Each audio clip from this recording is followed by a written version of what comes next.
Assalamualaikum warahmatullahi wabarakatuh. Innal hamdalillah nahmaduhu wa nasta'inuhu wa nastaghfiruh wa na'udzu billahi min shururi anfusina wa min sayyiati a'malina. May yahdihillahu fala mudilla lahu wa may yudlil fala hadiya lahu. أشهد أن لا إله إلا الله وحده لا شريك له وأشهد أن محمدا عبده ورسوله وبعد. Terakhir beliau jelaskan bahawa 124.000 nabi, 313 rasul, 5 yang ulul azmi, 2 khalilullah, seluruh ajarannya berkisar sekitar berapa kemarin? Berkisar sekitar 3 hal. 3 hal. Jadi kalau Nabi kita Muhammad sallallahu alaihi wasallam 23 tahun beliau mengajarkan agama syariat kepada kaum muslimin, manusia. Atau kalau Al-Quran dari Al-Fatihah, Al-Baqarah, Al-Imran sampai ke An-Nas, itu kalau dipilah-pilah menjadi 3. Apa yang pertama kemarin? Memperkenalkan Allah itu siapa,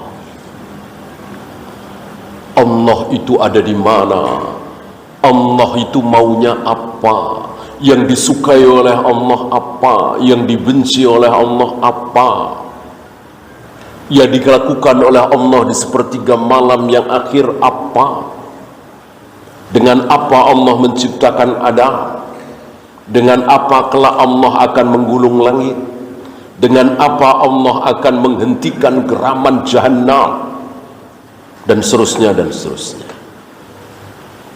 Siapa Allah itu? Ya.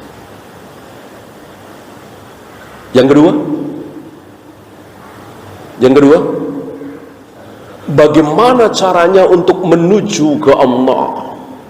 Bagaimana caranya untuk mendekatkan diri kepada Allah agar sampai ke Allah, bukan sampai ke iblis, agar kita menjadi hamba yang dekat dengan Allah, yang dicintai oleh Allah. Ini bagian kedua. Ya. Yang terakhir, yang ketiga, kalau kita sudah dekat dengan Allah, sampai kepada Allah dengan melakukan ratusan atau ribuan hal. Yang kedua itu tadi. Lalu kita dapat apa? Yang akan kita peroleh nanti apa? Bahkan bukan cuma nanti, bisa juga di dunia. Oleh karena itu para imam mengatakan, sebelum kaum muslimin mendapatkan surga yang sebenarnya nanti, kaum muslimin banyak yang oleh Allah diberikan surga dunia. Hidupnya pas-pasan, memang tidak kaya raya, bahkan sering sakit-sakitan, tetapi Allah berikan surga di dunia, di hatinya. Tidak stres, tidak menggerutu, yang ada senyum, dia puji-puji Allah, padahal sering sakit-sakitan, padahal uangnya tidak banyak, padahal belum punya rumah, masih ngontrak, dan seterusnya dan seterusnya. Sebaliknya, sebelum Allah berikan neraka yang sebenarnya kepada orang-orang kafir itu, Allah berikan neraka dunia di hatinya. Uang banyak, mobil mewah, rumah megah, tapi panas, yang keluar cacian makian, gak ada senyum-senyum, gak ada syukur-syukurnya. Allah berikan penderitaan di hatinya, dan tidak sedikit dari mereka yang bunuh diri. Kita lihat di Jepang misalnya, di Korea misalnya, di negara-negara kafir, banyak yang bunuh diri. Apakah mereka kekurangan, terlilit hutang? Tidak. Jawabannya tadi, sebelum Allah berikan neraka yang sesungguhnya nanti di akhirat, Allah berikan dulu neraka dunia di hatinya. Stres, iri, sesak dadanya, menderita, tidak puas, yang keluar dari mulutnya cacian, makian, hujatan, padahal mobilnya mewah, uangnya banyak, rumahnya megah. Itu tidak sedikit ya. Nah, itu yang ketiga. Apa yang akan didapat oleh orang-orang yang sudah sampai kepada Allah, yang taat kepada Allah, menjauhi semua larangan Allah, setelah melaksanakan yang kedua. Yang kedua setelah yang pertama tadi apa?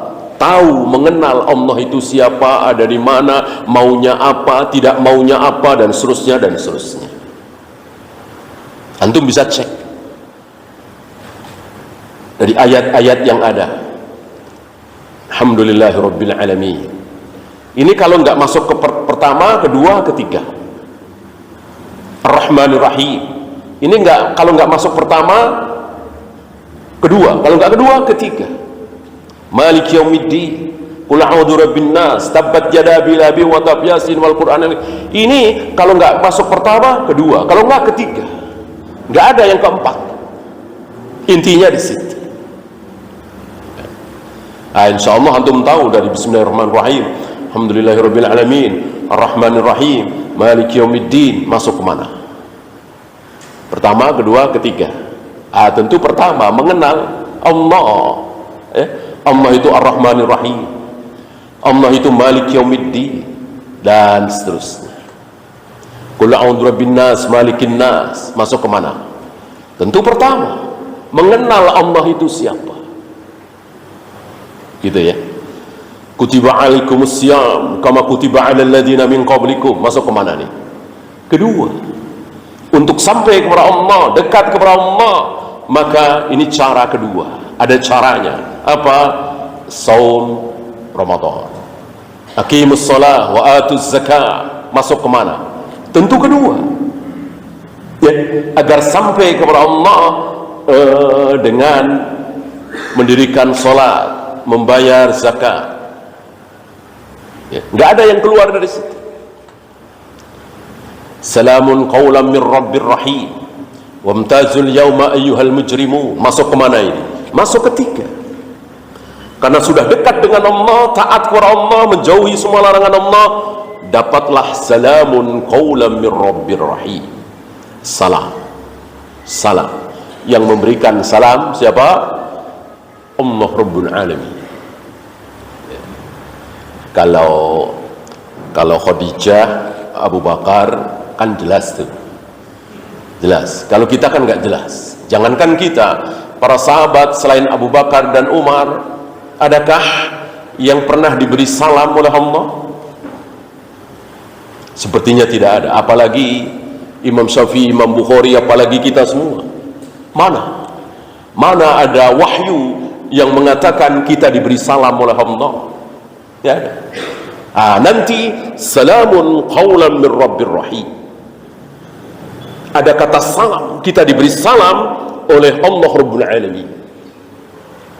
Di mana? Di jannah tentunya. Kayak apa bahagianya, bangganya, diberi salam oleh Rabbul Alamin. Antum pernah mendapat salam dari Pak Gubernur, apalagi Pak Menteri, apalagi Pak Presiden, Raja? Mayoritas kita sepertinya belum pernah. Seandainya kita dapat salam dari seorang gubernur, dari seorang presiden, raja, seperti apa bangganya, bahagianya. Ini Allah Rabbul Alamin memberikan salam kepada kita. Dulu Khadijah, ini tambahan pelajaran bagi kita, bahwa Khadijah pernah diberi salam oleh Allah lewat Nabi, lewat Jibril. Dan aneh bagi kita barangkali, tapi tidak aneh bagi Khadijah dan bagi Nabi. Khadijah tidak menjawab salamnya Allah. Kalau kita mungkin menjawab, ya Allah wa alaikassalam, karena kita bodoh. Khadijah tidak bodoh. Khadijah berilmu, dapat ilmu dari Nabi SAW bahwa Allah tidak boleh diberi salam. Allah tidak boleh Assalamualaikum ya Allah, nggak boleh. Kenapa? Innallaha huwas salam. Karena Allah itu sendiri sudah salam. Nama Allah sekaligus sifat Allah, hakikat Allah adalah As-Salam. Maka ada orang yang bernama Abdus Salam, hambanya As-Salam. As-Salam itu ya Allah. Maka tidak boleh Allah diberi salam seperti mendoakan Allah. Masa Allah didoakan? Berdoa kepada siapa? Allah tidak boleh didoakan. Selain Allah, ya. Selain Allah, hatta Jibril butuh salam, butuh doa. Hatta manusia termulia Muhammad SAW masih butuh doa, butuh salam. Allah tidak butuh. Apa yang dia mau pasti terjadi. Ngapain didoakan? Ya. Maka setelah Khadijah mendapatkan salam dari Allah lewat Jibril, lewat Nabi SAW, wahai Khadijah, engkau mendapatkan salam dari Allah. Apa jawab Khadijah? Innallaha huwas salam. Bukan wa alaihis salam atau wa alaikassalam ya Allah, enggak. Karena Khadijah berilmu, tidak seperti kita. Khadijah mengatakan innallaha huwas salam. Sungguh Allah itu as-salam. Wa alaika wa ala Jibril as-salam. Justru salam itu Khadijah jawabkan ke Nabi dan Jibril. Karena Nabi dan Jibril masih butuh salam. Ya. Dari sini keluar hukum bahwa ketika kita diberi salam oleh si fulan lewat si A, maka si A berhak mendapatkan salam. Misalnya saya sampaikan salam Pak Fulan kepada antum, ya Syekh, antum mendapatkan salam dari Pak Fulan. Nah, antum jawab salamnya Fulan dan antum juga berikan salam ke saya. Penyampai salam berhak mendapatkan jawaban salam. Adapun Aisyah tidak. Aisyah tidak ada riwayat diberi salam oleh Allah. Hanya diberi salam oleh Jibril. Oleh Jibril, tidak oleh Allah.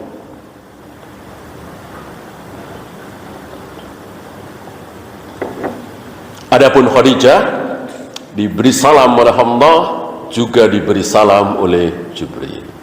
Maka ketika terjadi pembahasan para ulama mana yang lebih mulia, dua wanita ini dua-duanya mulia, dua-duanya istri Nabi SAW, mana yang lebih mulia, Khadijah apa Aisyah? Para ulama memakai dalil tersebut untuk mengatakan Khadijah lebih mulia dari Aisyah. Dan tentu dengan dalil lain, bukan satu-satunya dalil itu.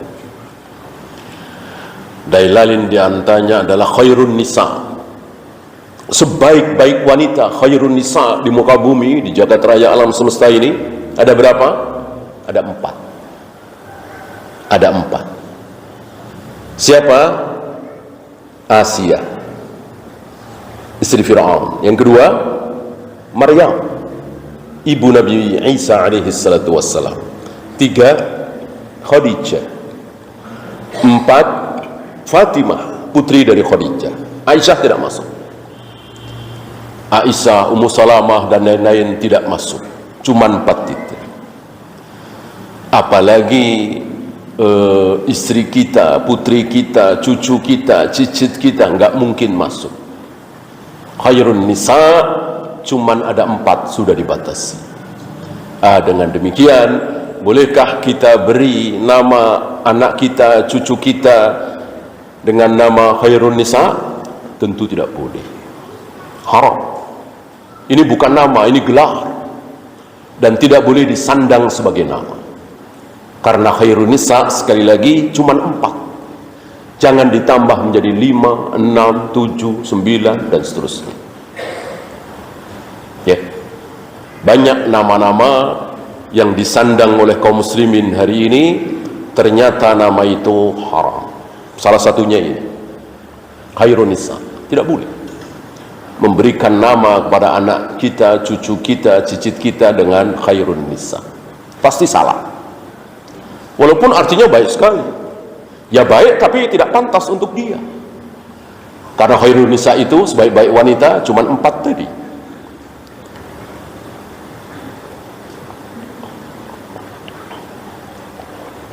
Banyak sekali nama-nama yang mulia, dan itu tidak boleh disematkan untuk kita. Khairul anbiya, ya, nabi, rasul, ini kan nama-nama yang bagus sekali. Bolehkah kita pakai untuk anak kita? Tidak boleh. Haram. Ya. Seperti takwa, ihsan, ya. Ini bukan nama. Ini sebuah kebaikan, tapi bukan nama. Ya, salat, saum, ini kan baik. Apa iya anak kita kasih nama salat, saum, haji, takwa, muttaqin? Tidak boleh. Waktu itu pernah kita bahas bahwa nama yang terbaik adalah nama yang sederhana, dan cuman 1 nama. Siapa orang yang namanya sederhana itu? Para nabi, para rasul, para sahabat, namanya sangat sederhana. Dari mulai Adam, Idris, Nuh, Ibrahim, Ismail, Hud, Musa, Isa, Abu Bakar, Umar, Zaid, Utsman, sederhana semua. Maksud sederhana? Nggak ada artinya apa-apa. Nggak ada artinya. Adam artinya apa? Idris artinya apa? Nuh, Ibrahim, Ismail, semuanya nggak ada arti. Sama dengan Utsman, Umar, Hudzaifah, Zubair, Tolha. Ini manusia-manusia dijamin masuk surga, dijamin ampun, dijamin ridha. Namanya sederhana sekali, nggak ada arti. Kita seolah nggak mau kalau ngasih nama anak nggak ada artinya, harus ada artinya. Ini keliru. Para nabi, para rasul, para sahabat namanya sangat sederhana, sementara orangnya luar biasa. Luar biasa. Gak ada manusia semulia Umar, semulia Utsman, semulia Zubair, apalagi semulia Ibrahim, Ismail. Gak ada. Gak ada. Namanya malah luar biasa. Khairul muttaqin, sebaik-baik orang yang bertakwa. Subhanallah. Ya. Khairun nas, Muhammad khairun nas, sebaik-baik manusia. Ya. Ini namanya luar biasa. Kadang orangnya biasa-biasa saja. Kadang ninggalin sholat, kadang suka minum khamr, ngerokok, dengerin musik subuh kesiangan. Namanya khairul muttaqin, sebaik-baik orang-orang yang bertakwa. Padahal orangnya, manusianya biasa saja. Ya, kembali kepada 3 hal.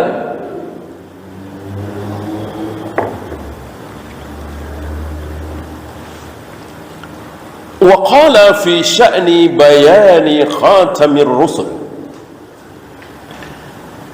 Ini beliau khususkan pembahasan di Khatamur Rasul,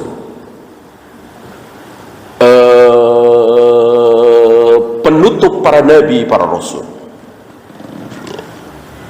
Kan tidak perlu lagi bagi kita untuk mengetahui ajaran Nabi Nuh seperti apa, ajaran Nabi Ibrahim seperti apa, ajaran Nabi Ismail seperti apa, ajaran Nabi Musa, Nabi Isa seperti apa. Enggak perlu, kecuali diterangkan sendiri oleh Nabi SAW. Ada puasa, sebaik-baik puasa Nabi Daud. Kita ngambilnya kan dari Nabi, bukan langsung ngambil dari kitab Zabur Nabi Daud, ya kan? Nah, kita ngambilnya dari Nabi SAW. Sebaik-baik solatnya Nabi Daud, maksudnya solat malam ya. Tidur dulu, kemudian solat, kemudian tidur lagi, kemudian solat lagi, kemudian tidur lagi, kemudian bangun untuk solat subuh. Ya. Apakah kita ngambil dari kitab Zabur Nabi Daud? Tidak, dari Nabi Muhammad SAW. Maka sekali lagi tidak perlu kita belajar bagaimana syariatnya Nabi Daud, Nabi Ismail, Nabi Musa, Nabi Isa. Tidak perlu. Bahkan Nabi marah kan ketika Umar membaca lembaran-lembaran Taurat dan Injil, Al-Ahdul Qadim, Al-Ahdul Jadid, perjanjian lama, perjanjian baru, berserakan kan di muka bumi, sampai ke tangan Umar waktu itu. Melihat Umar membaca lembaran-lembaran Taurat dan Injil, Nabi enggak berkenan. Beliau mengatakan buang, enggak perlu. Sambil beliau bersumpah, wallahi, demi Allah, lau nazala fikum Musa, seandainya hari ini turun Nabi Musa di tengah-tengah kalian, summa taba'tumuhu, lalu kalian mengikuti syariat Nabi Musa, wa taraktumuni, dan meninggalkan syariatku, la dalaltum, kalian pasti sesat. Lihat, mengikuti syariat Nabi Musa, kalamullah, manusia yang pernah berbincang langsung kepada Allah, mendengar suara Allah di Bukit Tursina, sesat. Mengikuti beliau sesat. Kalau Nabi Muhammad SAW sudah diutus, sudah menjadi Nabi, sudah menjadi Rasul. Bagaimana hari ini sebagian saudara-saudara kita dengan bangganya belajar Taurat, Injil, apa istilah mereka, kristolog katanya, kristolog. Kalau seperti Ahmad Didat, kalau seperti Ibnu Qayyim, kalau seperti Al-Ghazali, barangkali ya, Al-Quran sudah hafal, ribuan hadis sudah hafal, faham, mungkin. Ini Al-Quran belum hafal, apalagi ribuan hadis, buru-buru. Menyibukkan diri membaca Matius, Yohanes, segala macam. Tentu ini membuang-buang waktu. Kenapa? Karena apa yang ada di Matius, Yohanes, Lukas, segala macam, tidak ada jaminan keasliannya. Bisa saja itu betul-betul firman Allah, bisa saja bukan. Tercampur antara firman Allah dengan ucapan para pendeta, para pastor. Beda dengan Al-Quran. Inna nahnu nazzalna dzikra wa inna lahu lahafidun. Allah menjamin, kami sendiri yang menurunkan az-zikr, Al-Quran, dan kami sendiri yang menjamin keasliannya. Kami jaga keasliannya. Kalau hadis Nabi butuh, kalau menjaga keaslian sabda Nabi, mana yang sahih, mana yang tidak, masih butuh Bukhari, butuh Muslim, butuh Nasai, Yahya bin Ma'in, Ali bin Madini, Yahya Al-Qattan, Sufyan bin Uyainah, Sufyan Ats-Tsauri, para ulama ahlul hadis. Dengan perantara mereka hadis-hadis Nabi bisa ketahuan mana yang sahih, mana yang tidak. Al-Quran tidak. Al-Quran tidak butuh ulama-ulama itu, langsung Allah sendiri yang menjaga. Kalau hadis tentu Allah yang menjaga, tapi perantaranya ulama-ulama tadi, ada perantaranya. Yang mengatakan si fulan dhaif kan Yahya bin Ma'in, Ali bin Madini, Bukhari, bukan Allah kan? Beda dengan Al-Quran, nggak ada kan? Maka buang-buang waktu untuk mengatakan bahwa ayat ini sahih, surat ke-16 dari surat Al-Furqan ini sahih, buang-buang waktu. Karena Allah sendiri yang menjaga, tidak perlu para ulama itu langsung. Para ulama sadar ini, faham. Oleh karena itu para ulama hanya mempelajari sanad hadis. Nggak ada ulama yang mempelajari sanad Al-Quran. Ya. Kalau toh ada itu formalitas saja. An Asim Al-Hafiz itu. Ya sekedar itu aja sudah dijaga oleh Allah.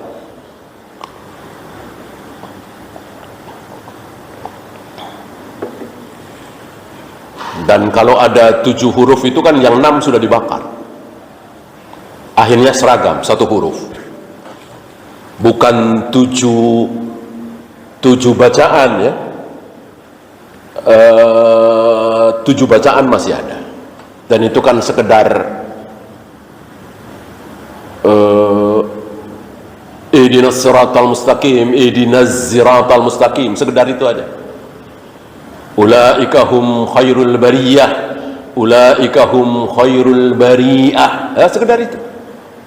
Kufuwan ahad, kuf'an ahad, ya sekedar itu doang. Ya, masih ada. Adapun yang 6 huruf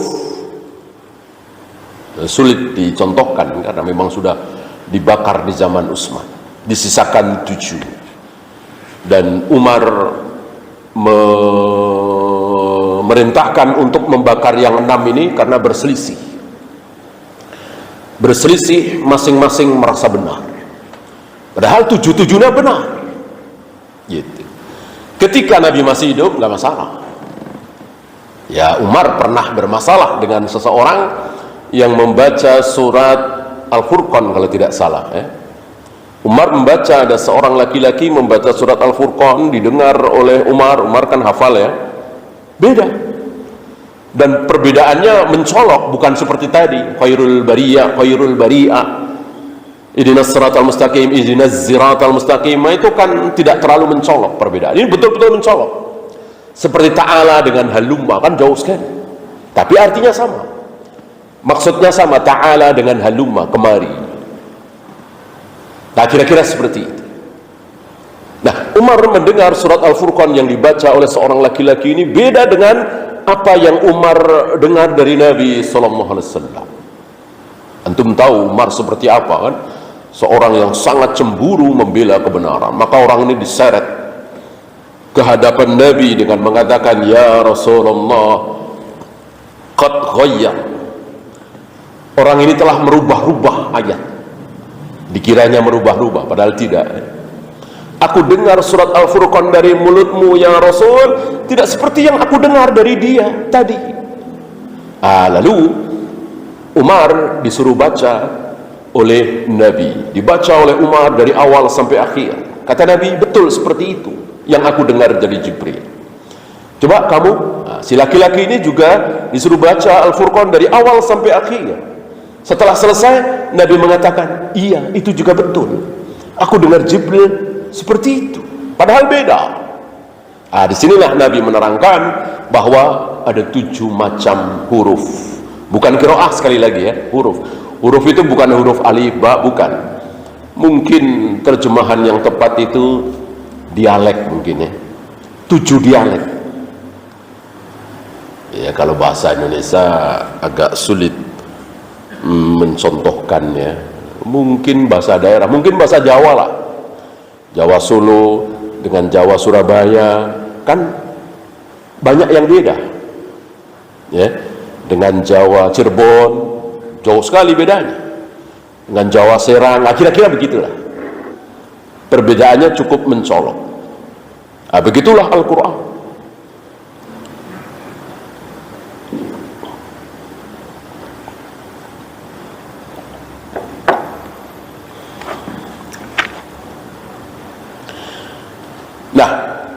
khusus Nabi sallallahu alaihi wasallam. Beliau mengatakan fa'arrafan nasa rabbahum wa ma'budahum ghayata ma yumkinu an tanalahu. Beliau sallallahu alaihi wasallam mengajarkan kepada manusia ini tentang siapa Tuhan mereka, ada di mana, maunya apa, yang dibenci apa, dan seterusnya. Adakah yang tertinggal? Tidak ada. Tidak ada. Tidak ada yang tertinggal. Ya. Maka seandainya ada pertanyaan, kenapa Allah tidak menerangkan bahwa kalau sepertiga malam Allah turun ke langit dunia untuk mencari siapa yang sedang berdoa? Nah, kalau sepertiga malam yang awal Allah ngapain? Nah, pertanyaan ini nggak perlu. Seandainya pertanyaan ini perlu dijawab, tentu akan diterangkan oleh Allah lewat lisan Nabi sallallahu alaihi wasallam. Kalau sepertiga awal yang akhir perlu, penting, sangat penting, maka diterangkan oleh Allah lewat lisan Nabi sallallahu alaihi wasallam.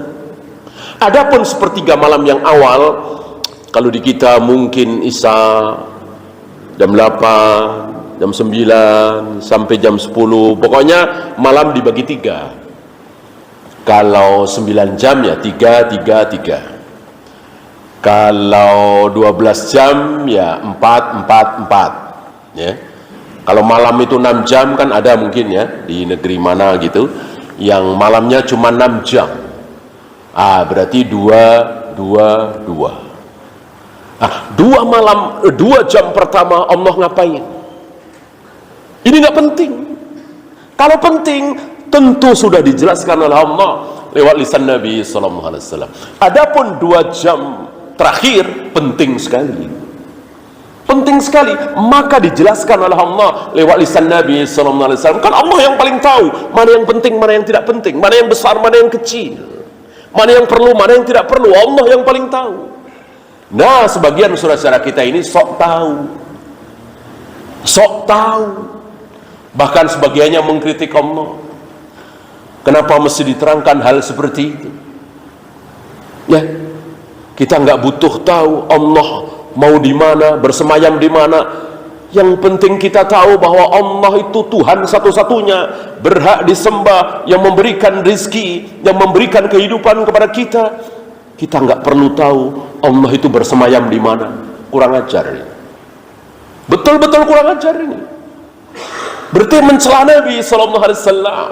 Nabi mengajarkan sesuatu yang nggak perlu. Ar-Rahmanu 'alal 'arsy istawa, 7 ayat dalam Al-Quran dibilang tidak perlu. Dan kita lihat aja sebagian saudara-saudara kita nggak pernah bahas-bahas ayat itu. Ya, walaupun mulut mereka diam ya, tidak seperti sebagian orang Mu'tazilah yang gulu atau Qadariyah. Mereka berani kurang ajar seperti itu. Sebagian saudara kita di negeri kita ini mulutnya nggak kurang ajar. Tapi dari pembahasan mereka seolah mengatakan ayat ini nggak penting, nggak pernah dibahas. Ar-Rahmanu 'alal 'arsy istawa. Ya, bahkan sebagian dirubah-rubah. Allah menguasai arsy. Bukan bersemayam, merubah ayat itu. Istawa yastawi secara terjemahan kan jelas bersemayam. Al-ulu. Ya. Bukan menguasai. Nah, ini kekurangan ajaran mereka. Ya. Jadi seolah ada ayat yang nggak penting, ada sabda Nabi yang nggak perlu. Lebih pintar dia dari Nabi sallallahu alaihi wasallam. Pada hakikatnya ahlul bidah seperti itu, merasa dirinya lebih pintar, lebih hebat, lebih benar dari Nabi sallallahu alaihi wasallam. Yang bikin salawat naria, yang bikin salawat badar, yang melakukan sholat nisfu Sa'ban, yang melakukan puasa di hari kelahiran masing-masing, itu mereka seolah lebih pintar dari Nabi sallallahu alaihi wasallam dan para sahabat tentu. Karena Rasul dan para sahabat tidak melakukan, mereka melakukan. Dan ketika mereka melakukan, tentu mereka yakin itu benar. Mana ada saudara kita yang melakukan bid'ah sambil mengatakan, iya ini salah memang. Ya. tahlilan, muludan, manakiban, salat memang salah. Tapi nggak apa-apa lah. Kita salah nggak apa-apa. Begitu? Nggak ada. Nggak ada yang bilang salah. Ini benar. Salawat nariyah benar. Salat nisfu Sa'ban benar, kata mereka. Berarti ada sebuah kebenaran yang luput dari Rasul dan para sahabat.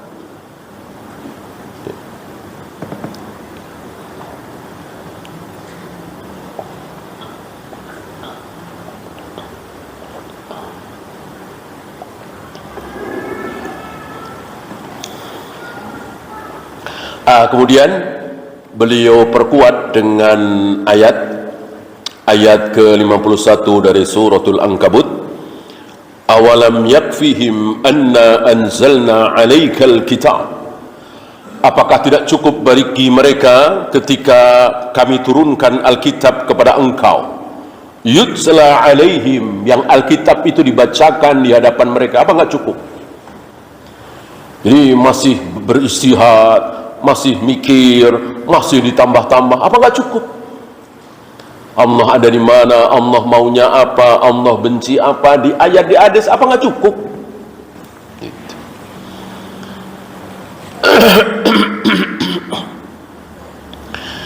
Maka wajib bagi kita untuk merasa cukup, mencukupkan diri dengan apa yang telah disabdakan oleh Nabi alaihi salatu wassalam, diajarkan oleh beliau kepada para sahabat, dipraktekkan oleh para sahabat, diajarkan kepada para tabi'in, kemudian atba'u tabi'in, dan seterusnya. Dan Nabi pertegas lagi dengan riwayat sahih, ada di Ibnu Majah dan lain-lain, disahihkan oleh Syalbani di silsilah sahihah. Qala an-nabiy sallallahu alaihi wasallam, qad taraktukum 'alal bayda. Aku tinggalkan kalian dalam keadaan putih bersih. Aku tinggalkan kalian dalam keadaan terang benderang. Saking terangnya, saking bersihnya, saking jelasnya, lailuha kanahariha, malamnya seperti siangnya. Kenapa? Terang benerang. Malam memang gelap, apalagi secara kasat mata lebih gelap dari malamnya hari ini. Sekarang walaupun malam banyak lampu di mana-mana, di zaman Nabi gelap segelap-gelapnya secara kasat mata.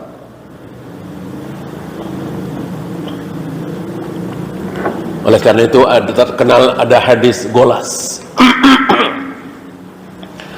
Antum masih ingat barangkali ya, ketika selesai salat subuh, apakah satu sama lain sudah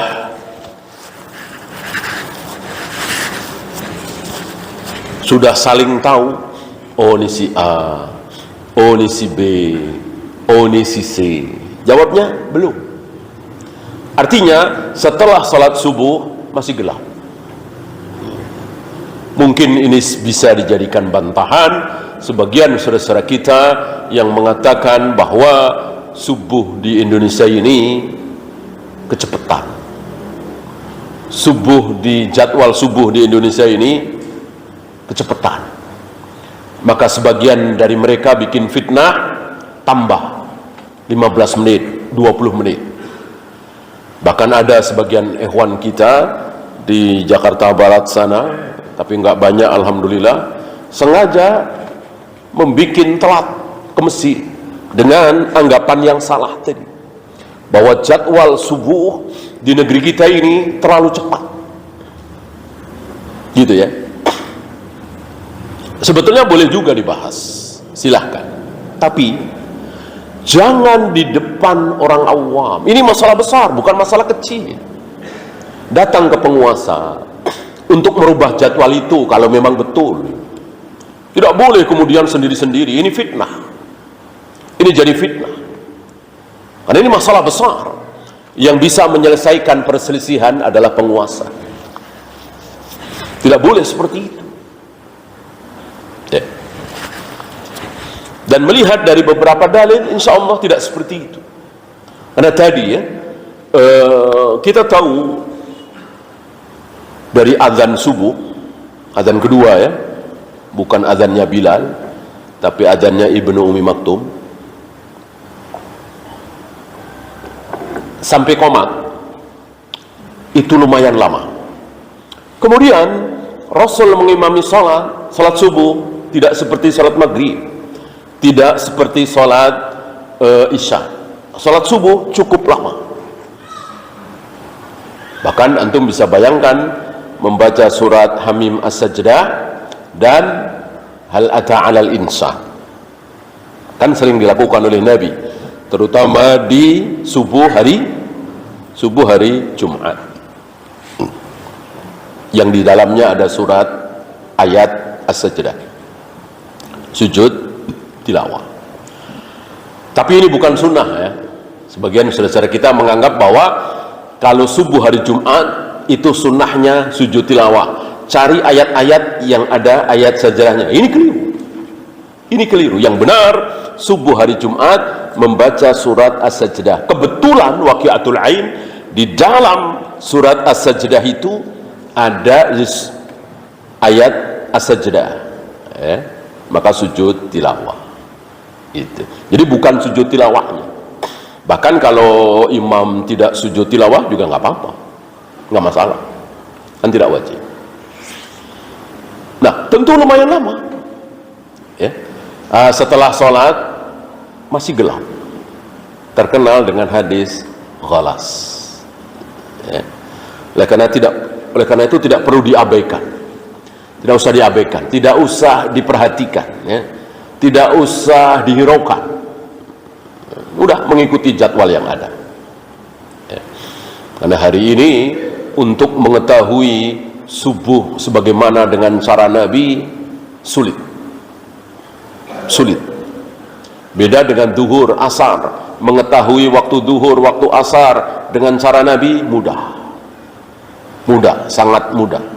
Tinggal tancapkan aja tongkat 1 meter misalnya ya. Untuk isya sulit, subuh lebih sulit lagi ya. Karena di zaman Nabi, nggak usah di zaman Nabi lah, 200 tahun yang lalu, 300 tahun yang lalu, ketika kita menghadap ke timur jam 4, setengah 5, tentu gelap gulita kan gitu. Itu 300 tahun yang lalu, 200 tahun yang lalu. Kalau sekarang tidak. 300 tahun yang lalu, apalagi di zaman Nabi, ketika kita menghadap ke arah timur jam 4 pagi, tentu gelap gulita. Nah, nanti terang. Nah, ketika muncul cahaya pertama kali, itulah fajar, itulah subuh. Sekarang kan tidak. Kalau coba nggak percaya besok ya, jam 4, setengah 5 menghadap ke timur, gelap gulita apa terang? Terang. Jam 3 juga terang, jam 2 terang. Lampu PLN kan di mana-mana. Itu sulitnya. Kalau di laut barangkali ya, di laut barangkali, di laut pun itu pun melihat ke arah sana bisa juga ada lampu, kan begitu. Oleh karena itu jangan takalluf. Nah, dalam keadaan di zaman Nabi yang gelap gulita secara kasat mata, tapi terang benderang. Apanya? Halalnya, haramnya, sunnahnya, tauhidnya, syiriknya, terang benderang. Tinggal pilih, semua orang tahu. Beda dengan hari ini. Nggak usah hari ini ya. 200 tahun setelah Nabi wafat, 300 tahun setelah Nabi wafat, sudah mulai ada syubhat, bahkan di zaman Utsman, sepeninggal Umar, setelah Umar dibunuh, ditusuk gitu, sudah mulai ada syubhat. Tapi tentu syubhat hari ini jauh lebih banyak, jauh lebih dahsyat daripada di zaman Utsman, di zaman Ali dan seterusnya. Nah, di zaman Nabi perang beneran. Istilahnya, siapapun yang sholat di hari itu pasti jurusannya surga.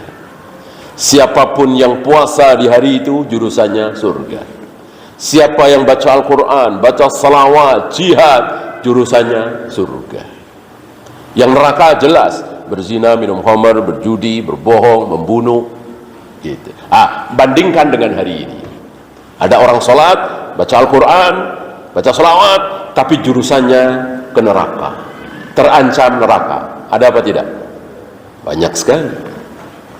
Banyak sekali. Baca salawat, dari salawat yang dia baca terancam neraka. Salawat yang tidak pernah dicontohkan oleh Rasul dan para sahabat. Salawat Nariyah misalnya, salawat Al-Badar misalnya. Jelas ini jurusannya neraka. Ini yang dimaksud dengan gelap gulita. Ya. Kalau berzina, minum khamar, berjudi, membunuh, korupsi, ya sudah jelas. Hari ini orang-orang awam pun tahu itu jurusannya neraka. La yazigu anha ba'di illa halik. Siapapun yang keluar dari al-bayda tadi, zaman di mana orang-orang di mana yang ditinggalkan oleh Nabi ketika Nabi wafat, berarti para sahabat, pasti binasa, pasti sesat, pasti salah, pasti keliru. Ini jaminan dari Nabi SAW bahwa insya Allah kita tidak akan salah, tidak akan sesat, tidak akan keliru kalau mengikuti para sahabat. Ini jaminannya. Taraktukum 'alal bayda lailuha kanahariha. Aku tinggalkan kalian, maksudnya tinggal mati ya. Aku meninggal, aku tinggalkan kalian dalam keadaan terang benerang. Malamnya seperti siang. Siapa yang tidak masuk ke situ, siapa yang berbeda dari hal tersebut, tidak mengikuti sahabat, pasti halik, pasti binasa, pasti sesat. Dari sabda Nabi ini muncul kaidah besar yang ditulis oleh para imam. Apa? Lau kana khairan lasabakuna ilaihi. Kalau itu benar, sahih, berpahala, pasti sudah dilakukan oleh para sahabat. Kalau badal haji itu benar, pasti sudah dilakukan oleh para sahabat. Sudah dilakukan apa belum? Badal haji oleh sahabat. Sudah ya. Kalau sholat pakai sutrah itu benar, pasti sudah dilakukan oleh para sahabat. Dilakukan apa belum oleh sahabat? Sudah. Yang pertama kali sholat pakai sutrah para sahabat ya. Kalau maulid Nabi itu benar, pasti sudah dilakukan oleh para sahabat. Sudah dilakukan apa belum? Belum. Maka maulid Nabi tidak benar. Maulid Nabi sesat, bid'ah, terancam neraka. Karena para sahabat nggak kenal dengan maulid Nabi, sementara itu ibadah mahdhah. Kalau badal umrah itu benar, pasti sudah dilakukan oleh para sahabat. Mana ada riwayat para sahabat badal umrah? Kalau badal haji ada. Oh, dikiaskan. Ya kalau dikiaskan ke badal umrah, badal salat juga dong. Badal saum, badal apa lagi? Badal zakat. Ya, nggak bisa. Ini ibadah mahdhah. Ingat kaidah besar yang dimasyhurkan oleh Al-Imam Syafi'i rahimahullahu rahmatan wasi'ah. La qiyasa fil ibadah. Tidak boleh ada kias dalam ibadah mahdhah. Jadi wudu, salat, haji, umrah, tawaf, sa'i, itu betul-betul harus ada dalilnya dari Rasul dan para sahabat. Nggak boleh pakai kias-kias. Kalau boleh pakai kias, berarti qobliyah, salat qobliyah Jumat ada. Itu saudara-saudara kita. Dikiaskan dengan qobliyah duhur. Salat tidak boleh pakai kias. Salat, wudu, tawaf, sa'i, haji, umrah tidak boleh. Yang boleh itu jual beli boleh. Urusan waris. Ini saudara udah mati semua. Nah, saudara kan dapat 2/3 ya dari saudaranya. gitu. Tapi saudara udah mati semua, yang ada anak-anak saudara, berarti keponakannya mayat. Nah, dikiaskan. Nah, gitu para ulama. Karena pembagian waris ini bukan ibadah mahdoh, boleh pakai kias. Saudara kan dapat 2/3 kalau lebih dari 1, ya kan? Kalau 1 doang dapat setengah. Nah, ini saudara udah mati semua, tinggal anak-anak saudara atau keponakan si mayat. Nah, maka dikiaskan. Boleh, karena ini bukan ibadah mahdoh, bukan sholat, bukan wudhu, bukan melempar jumroh, bukan mencium hajar aswad, bukan tawaf, bukan sa'i. Adapun ibadah mahdoh tidak boleh pakai kias. Jadi harus ada, betul-betul ada contoh dari Rasul dan para sahabat, apakah mereka melakukan badal umroh apa tidak. Ya.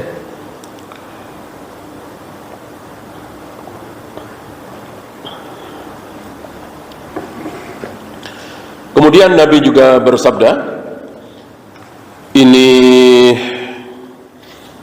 sama ada si silsilah sahihah juga, ma ba'athallahu min nabiyyin illa kana haqqan alaihi ayyadulla ummatahu ala khairi ma ya'lamuhu lahum. Setiap kali Allah mengutus seorang nabi, seorang rasul, maka Allah wajibkan kepada nabi tersebut untuk menunjukkan kepada umatnya hal yang terbaik yang dia ketahui. Maka ketika nabi tahu ada sesuatu yang besar yang baik, kok nabi diam saja? Beliau berdosa, beliau berkhianat. Ya, kembali ke maulid Nabi tadi. Seandainya maulid Nabi itu baik dan Nabi tahu itu bagus, tapi kok Nabi diam, Nabi nggak sampaikan kepada para sahabat, berarti Nabi berdosa, Nabi berkhianat. Gitu. Nah, karena Nabi tidak mengajarkan maulid, salawat nariyah dan seterusnya kepada para sahabat, berarti maulid itu pasti sesat, tidak baik, terancam neraka. Gitu. Kalau baik, tentu sudah diajarkan oleh Nabi SAW. Seumur hidup Nabi SAW tidak pernah merayakan hari kelahiran beliau dengan ceramah khusus, dengan salawat khusus, dengan ibadah khusus. Gitu. Wa yanhahum an syarri ma ya'lamuhu lahum. Dan wajib bagi Nabi tersebut untuk melarang apa yang terburuk yang dia ketahui. Apa yang terburuk? Tentu syirik. Maka yang terbanyak beliau ucapkan di hadapan para manusia adalah tentang syirik, agar manusia bertauhid. Gitu ya. Maka yang beliau diamkan, maka tidak usah difikir. Kalau itu buruk, tentu Nabi sudah larang. Gitu ya. Makan babi itu buruk sekali. Minum darah itu pasti buruk sekali. Tahu dari mana? Nah, dilarang oleh Nabi SAW. Ya. Adapun kepiting, rajungan, hidup dua alam, bilang buruk, ganti dulu. Kalau buruk, pasti sudah dilarang oleh Nabi SAW. Mana larangan Nabi? Kita makan kepiting, makan rajungan, makan hewan yang hidup di dua alam. Mana larangan dari Nabi SAW? Tidak ada. Tidak ada. Nah, kodok haram bukan karena hidup dua alam, tapi karena Nabi melarang kita semua membunuh katak. Ada di Musnad Ahmad, larangan Nabi SAW membunuh katak, kodok. Nah, ijtihad para ulama, nah ini kan bukan ibadah mahdoh ya, masalah makanan. Boleh pakai kias, boleh pakai ijtihad berpikir. Kalau membunuh saja haram, apalagi memakannya. Gitu. Ini kan kias.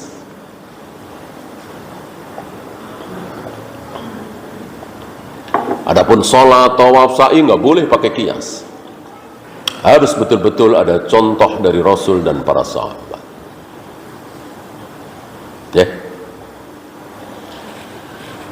Ya, ada pertanyaan? Silakan.